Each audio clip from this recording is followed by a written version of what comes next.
In this video, we're going to share a few things that we wish we knew on the church planting journey. When you plant a church, there's a huge learning curve. And when we each look back, there are a few things that I think we would identify. I wish I would have paid more attention to that, avoided that, or didn't do this or that. And so we're going to take some time and talk about what we wish we knew. Joumeel, first of all, what do you wish you knew about church planting?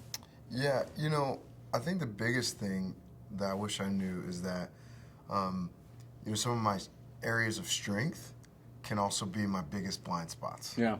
For me, I feel like team building, culture building, finding the right people, putting them in the right places, developing leaders, that's kind of my wheelhouse.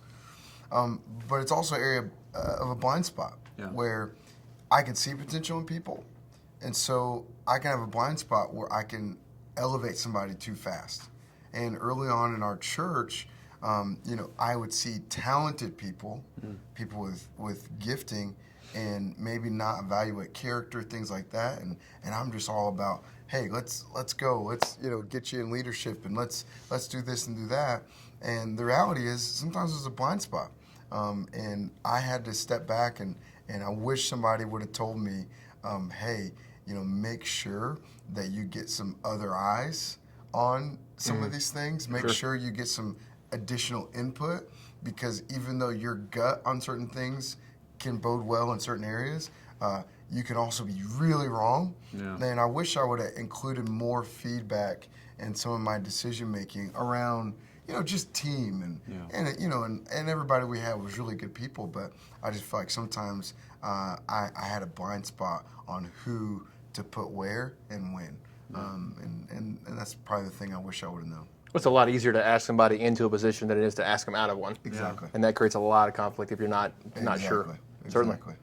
Yeah. And for us, there was a moment where you ask yourself, you can't really fire a volunteer. Yeah. And so that is something I think I would identify with as well. Josh, what is something you feel like you wish you would have known? Yeah. So I wish I would have known. We launched our church May the 6th of 2018. I wish I would have known there was a pandemic coming 2 years later. That if we could pick one, that's the one.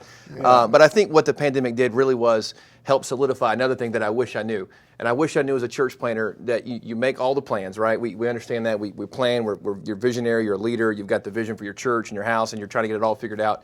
I wish I would have known the importance of having a backup plan and just having an understanding that you can make all the plans in the world, but you got to be flexible, right? That you can make a plan, and one of the challenges is that when you make a plan or have an idea, that you can almost be married to it, and to have the realization that, okay, listen, we had this plan, we had this thing in theory, it's not working like we thought. We have to be able to back up from that, have to be able to pivot from that, and what is an alternative? What's a plan B that we can go to?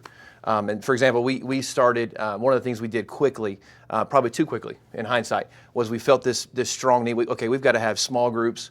Our whole church is small. Like the whole church is a small group, but we felt like we've got to have these groups, and very quickly trying to branch off into that, because we saw someone else did that, or another church, or the big established churches have 47 small group options. We have 20 people in our church. We can't match that. Yeah. But that desire to be all things, and then to have to realize, okay, you know what, we got to step back from this. Let's reevaluate. Maybe the timing is not right for this idea. Maybe we need to look at it down the road. So I wish I would have known that. Yeah, totally. For us, I think. They talk about planting a church as spiritual warfare, right? You got spiritual mindset; it's important, and so I got that. I felt like I understood that. They talk about there's a big financial element to it, like finances and faith. Like it'll take both, and there's financial warfare. But the thing that I wish I would have known, church planting for us was also an element of people warfare. By that I mean people relationships, team relationships. I don't think I foresaw the amount of relational capital and credibility that you would need, not only with your community, but with your team, like leaning into those relationships, cultivating those relationships, like you said, before you really lean out and kind of appoint people in certain core positions, of building some relational capital with people. And so that kind of people aspect was something I wish I would have taken more time, to really focus on in that regard. And so on your church planting journey, you'll make a lot of mistakes and you'll have to bounce back from those. And so be encouraged. And guys, I'm sure there's a note of encouragement that you could give to those watching. Joumeel, let's start with you. What note of encouragement would you give to a church planter watching today? Yeah, it's something I always go back to, is that it's hard at the beginning, but it gets better every year. And I just encourage you, if you'll step out and do this, of course, get wisdom from other people, because it's easier to learn from other people's mistakes than your own. Yeah. But just be encouraged that, every misstep is an opportunity for wisdom. Yeah. And what's great is, in church planting, you're getting a lot of missteps in really quickly, so your wisdom's actually growing really quickly, and you'll be shocked. I think some of us, I know me and Josh kind of have been in a very similar timeline. Sure. It's shocking to me sometimes to see how far we've come, how fast. Mm-hmm. And that's with a lot of micro mistakes and a lot of, stub toes, if you will. But again, if you'll let it be wisdom that you gain from the pain, it's really been amazing to see, what God's been able to do, in our church and in churches like, Grace Church with Brother Youngblood, just through, just 5 or so years. It's incredible. So that would be my encouragement to everybody, is if you'll let the pain turn into wisdom, you'll be able to grow really fast.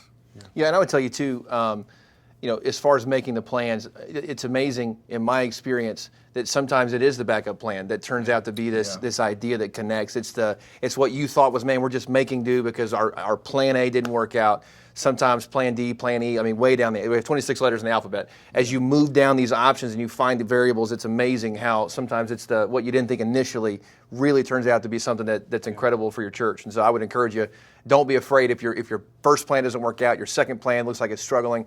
Just stay faithful, and it's amazing. It's a day-by-day journey. It's a marathon, not a sprint. And as you continue this journey, stuff falls into place, and you find that maybe the backup plan really was a better option. Yeah. I think for us, it would be, don't give up. Yeah. Don't quit. Keep on pushing. As Paul said, I press toward the mark to the prize of the high calling in Jesus Christ. And so through the pressing and after the pressing, there is a prize to obtain. And so I think the thing that we're all saying here today is all of us make mistakes. Sure. We're all going to fall. We're all going to do things we regret. We're all going to have situations, man, I could have done that so much better. I blew it that service or that Sunday or that small group. And so even when you blow it and even when you mess up, keep pressing, keep pushing. Don't give up. There's a reward to attain. And in the end, God will bless it and He'll be with you every step of the way.